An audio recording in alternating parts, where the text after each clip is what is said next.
Ladies and gentlemen, welcome to the Chris and Andre Show. Welcome, ladies and gentlemen, to the Chris and Andre Show. As always, we are your hosts. I'm Chris. And I'm Andre. And today we are going to talk about some pop culture. Pop culture.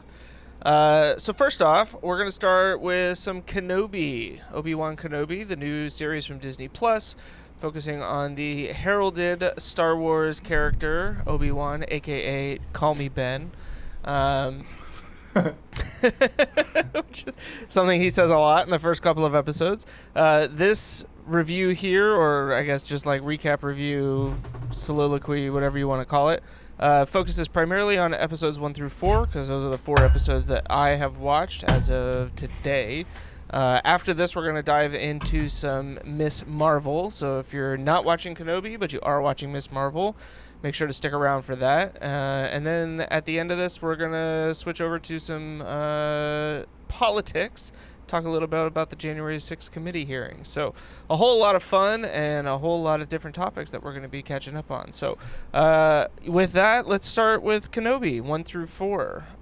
Andre, I'll let you go first if you are so inclined. Well, thanks for your permit. No, just kidding. I remember thinking this show, number one, the cover art is dope. The trailers were phenomenal. So I lowered my expectations immediately because of those two things. And the show started out really well. I'm not a big Star Wars nerd. I do enjoy the movies. I do enjoy the story. I just don't think it's a religion like a lot of people. And Kenobi was actually, it started out way, way, way strong. And I really enjoyed it. Until we got to episode 3 or 4. So I was kind of like, oh man, we're just being Star Wars. So a couple of things I liked. One, I like the fact that you're building the story around Kenobi being on Tatooine, which I thought was kind of dope. I always, as a critique in the original Star Wars, was like, so dude's been here the whole time and just like found Luke Skywalker or knew where he was, blah blah blah.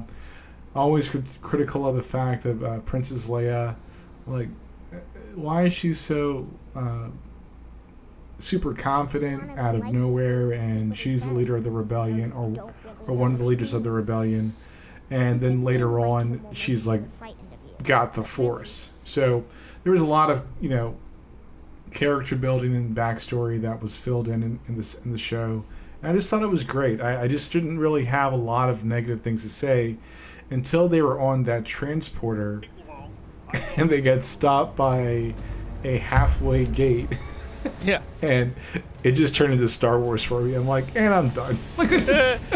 That was a very Star Wars moment where it's like a bunch of stormtroopers sitting around and they're like, who are these two random people? Like Obi-Wan Kenobi's picture wouldn't have been blasted across the galaxy at this point, with Darth Vader obviously out looking for him, right. Even though it's been like 10 years at that point, right? I Right. think is what, yeah, because Leia's 10 years old. Yeah, I think there's a lot of moments in the show, especially once you get to like episode 3 and into episode 4, that are just so peak Star Wars. Like when they're on the transporter, even before they get to the halfway gate, which I like the fact, it's lasers, but if you shoot this one little control panel, the whole only thing for shuts 10 down. yards. Yeah. What are we doing? And like the stormtroopers get on, and he like slips up and calls her Leia. And he's like, wait a second, you said her name was Luma. And he's like, oh, Leia was her mother. And we're all having a hard time. And the guy's like, well, okay, that makes sense. Like, it just moves on. Like, yeah. I will, yeah, so like first episode, I think, was good. Like, I liked the world building around, I mean, not that you had to do like a whole lot of world building, but just explaining like where the characters were and kind of what was going on. Right. His job as like a butcher of this giant sand creature that's just out in the middle of nowhere is kind of cool, like the whole visual of it. Not that I'm like a big fan of butchers, but That's just because I'm. Hey, my grandfather was a butcher, just for the record. So. Okay, well, that doesn't really change anything, in my opinion. But whatever. You're insulting my family. No, I'm not. Anyway, I'm sorry. I will say probably one of my favorite parts of the first 4 episodes altogether is the actress that they got to play Leia. I really. You know who she reminds me of? Who's that? Helena. I could see that. Yeah. I'm like, that is so. It's like she's literally, so short. But other than that, yeah, like yeah, like I'm. This is like no fluff. I'm like, that is totally like my little buddy, like running around the screen there. I can totally see her. Like, anyway, I'm sorry, but yeah, that's who she reminds me of. The scene where she's interacting with her cousin, who I believe she later blows up, is just perfect. It's so perfect. You know, like he's being such a little snot and she like just calls him out, and at 10 years old, it's just really good. Yeah, I don't know. Like I know that I can't remember her name, but the third sister, that's part of the Dark Order, or no, the Empire. Sorry, Dark Order hasn't come around yet. The Inquisitors. Yeah. I have a lot of mixed feelings on the character.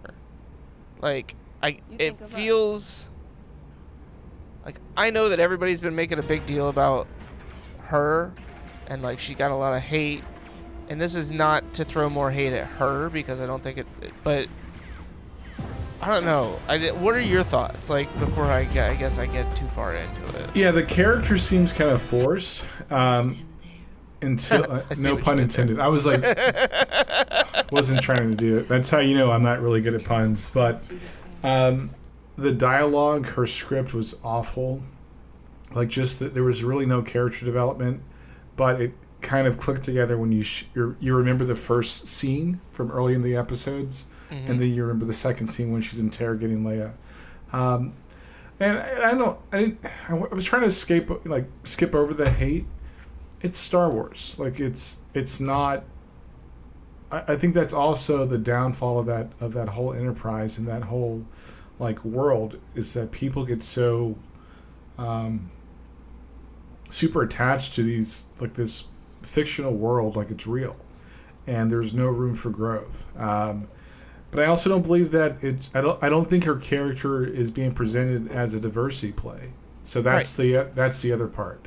I mean, if that were true and these people were so hateful, why don't they hate on the Asian stereotypical alien? Yeah, like that's more egregious. I thought that was egregious when I saw that. I'm like, that is a trope that nobody's probably ever going to talk about. And then, lo and behold, it's the black Inquisitor. That was the problem. So I don't have an issue with it. I think that her character didn't really have the dots weren't connected like seamlessly. But once they connected, I was fine with that. I don't really care. So yeah, I would agree. I think it does feel like she was kind of shoehorned in. I think not even shoehorned in, but just like that there wasn't enough character development with her early on to really help you understand like what her motivation was, why she was doing the stuff she was. It just seemed like she's like this, like, you know, out of control. Yeah. Just and very generic in that sense. You know, like that you don't really. There's no sense of like why she's doing the things, why she's so after Kenobi specifically. You know, and stuff like that. Why she just like running around chopping off people's hands. You know, the scene where she like kills the Inquisitor. But he's not really dead because, as the fanboys are quick to tell you, he's still alive. Oh, okay. All right. Sure. If they say so. I think the episode 3 where they're on, God, I can't even remember, Marpool or whatever it is. Mapuzu. And they're trying to escape? Yeah, and Leia's like running through the tunnel, and Obi-Wan is like, I'll distract them. And okay, so first off, you telling me Darth Vader couldn't sense that Obi-Wan Kenobi was sitting there staring at him? Like, I know, I'm going to get into all the Star Wars stuff now, right? Like, use the Force, Luke. Then the whole, like, third sister, she goes in, she finds the tunnel, and she is like, I know exactly where this leads, and so that's where I'm going to race to on the other end. Like, I saw this great drawing Christy had where it was like, Leia's path. And it's like the one that the third sister took to get there. Oh, and then out of the tunnel, it was like, shortcut to the oil fields to save Obi-Wan in case you have to. Because that's what I kept thinking. I was like, okay, so, she's chasing down the tunnel.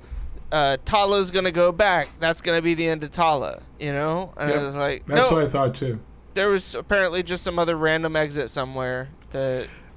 the thing I think about Star Wars every time I watch some new adventure is that regardless of technology, regardless of like the attempts to modernize the stories or to bring them like up to date or to fill in the gaps, they're all campy.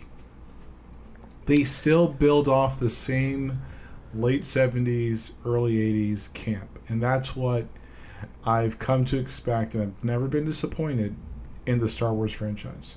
So, yeah, that's fair.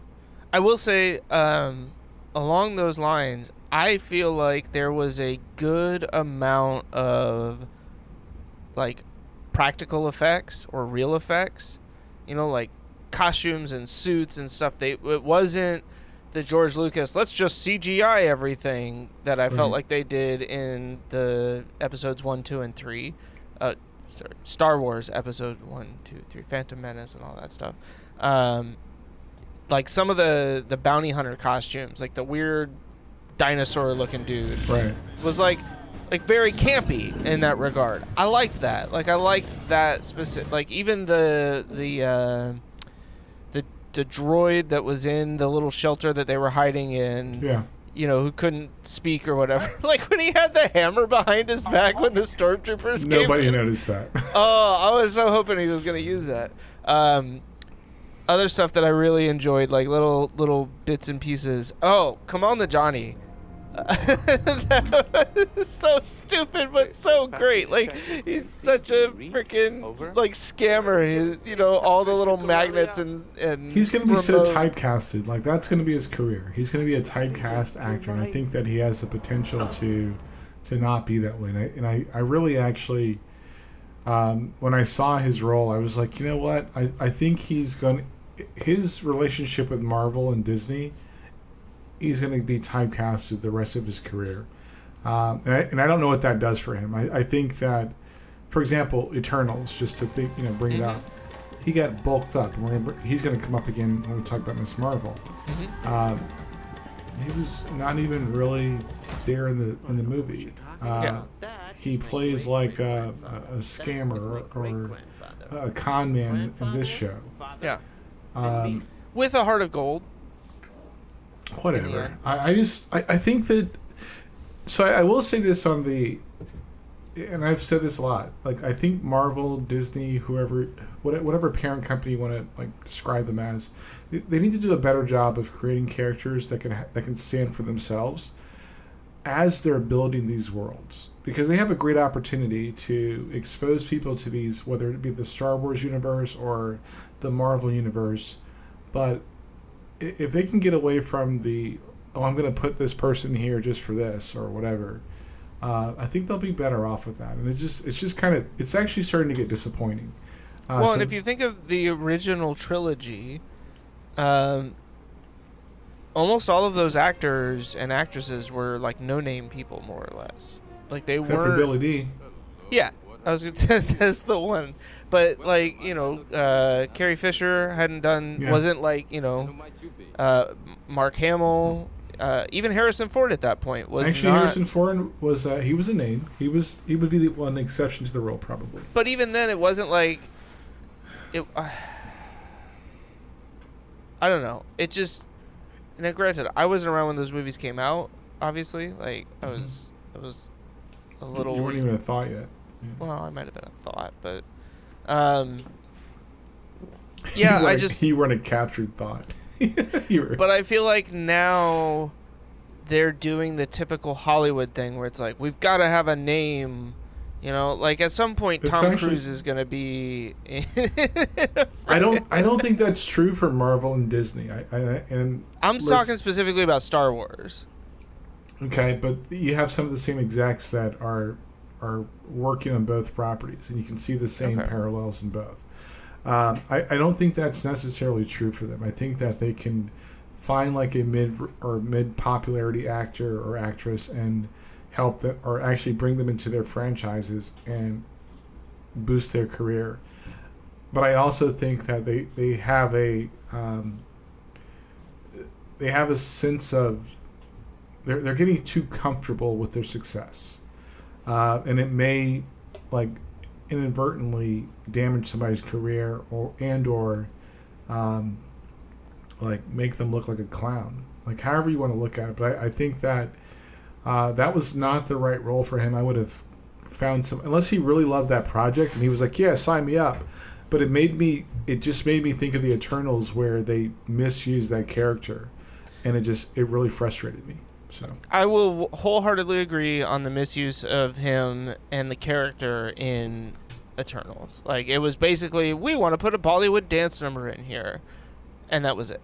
For 45 seconds. Yeah, and this, like, I liked it a little bit more. Like, I hear exactly what you're saying, and yes, like, I think you could have had him be that same role without him necessarily being, like, the con man aspect of it. Like, he could have just been somebody that was legitimately helping these people. That was the same role as he played in the Eternals, to be honest with you, if you think about it.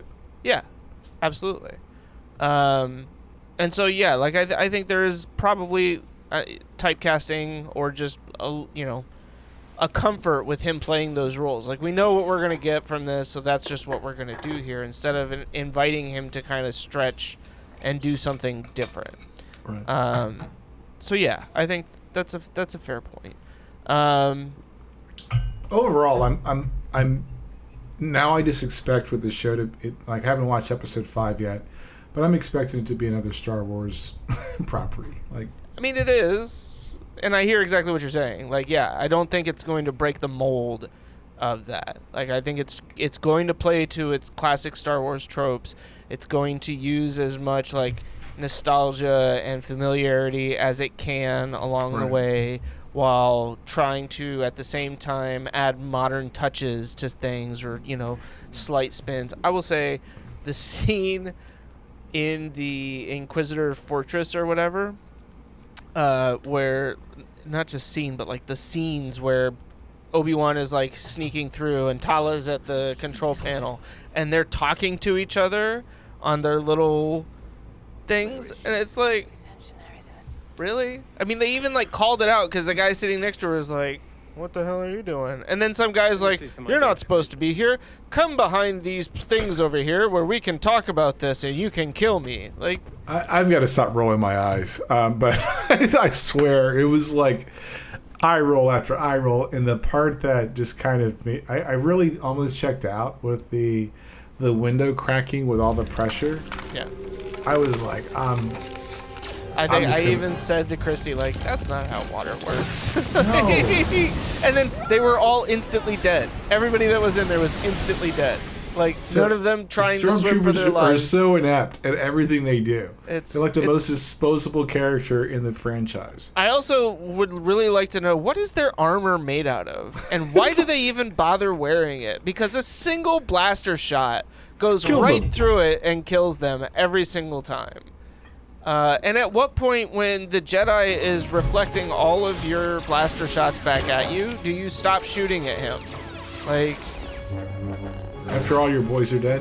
Yeah, I guess. That doesn't. I don't know. It's just, it's so underwhelming, and I think it's just Star Wars in general for me. Like, and I'm obviously a little bit older than you are, so I remember watching Star Wars like on. I think I saw the first, like, Star Wars on VHS. It was a family movie, whatever.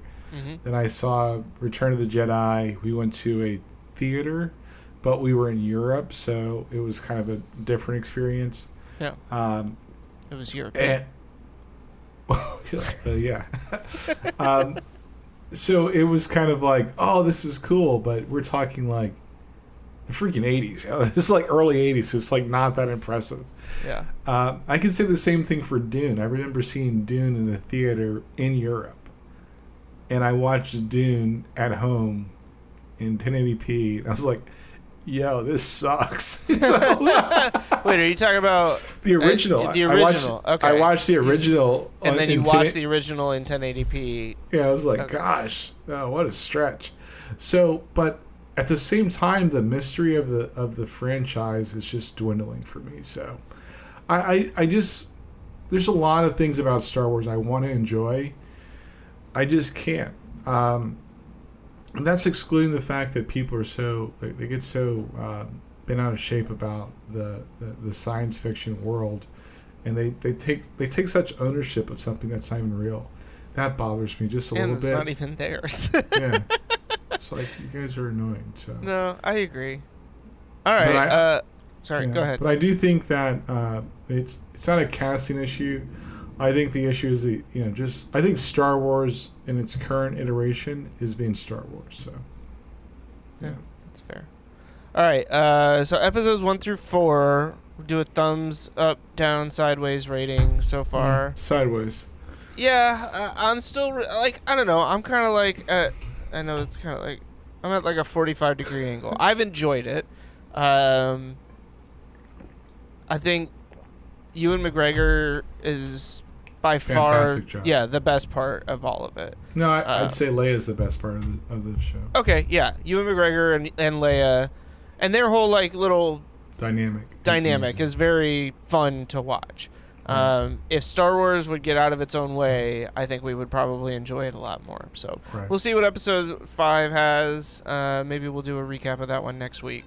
But overall, yeah, like, get your shit together, Star Wars. Come on, you can do better than this. Hey guys, it's Chris from the Chris and Andre Show here. Just wanted to say thanks for checking out our show.